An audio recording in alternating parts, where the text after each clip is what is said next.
A few moments later.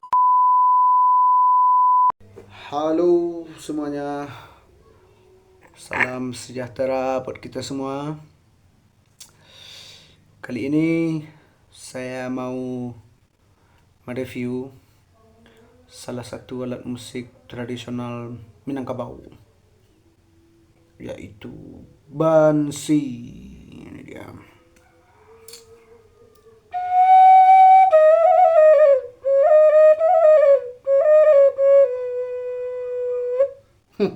Tut. Nah, alat tiup yang satu ini terbuat dari bambu. Kalau di Minang disebut dengan talang.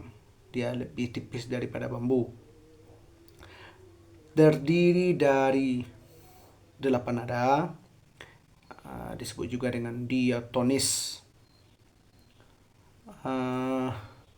Bambunya bambu tua. Kemudian ada juga penutup. Ini dia penutup.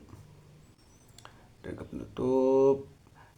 Bagian sini yang menghasilkan bunyi. Di sini tempat ditiupnya, masuknya udara, kemudian keluar lewat sini. Nah, baru dia menghasilkan bunyi. Lubangnya ada 8. Bagian depan ini ada 7, belakang 1. Biasanya dimainkan secara individu sebagai alat musik pengiring, dan banyak lagi. Kemudian dari segi teknik memainkannya, seperti ini ya. Ada juga yang tangan kanan di atas, tangan kiri di bawah. Untuk mendapatkan nada yang bagus agar tidak fals, maka juga ada tekniknya.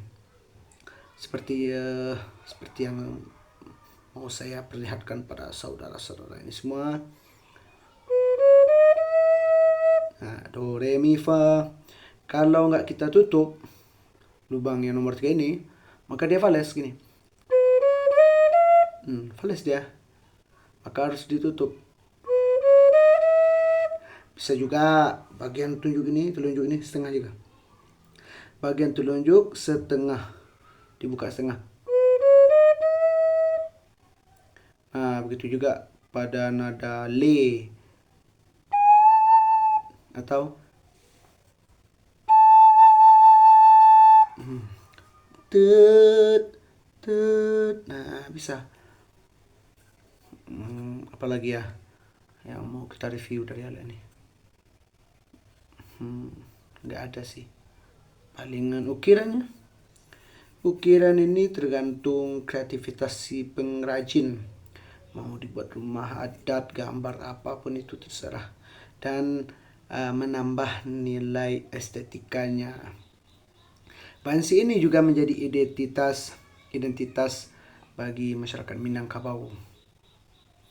Oke, sekian dulu dari saya. Lain waktu kita akan bahas tentang alat tiup musik lainnya. Tetap stay di channel saya ini ya guys. Yang dominan membahas tentang warisan budaya Minangkabau.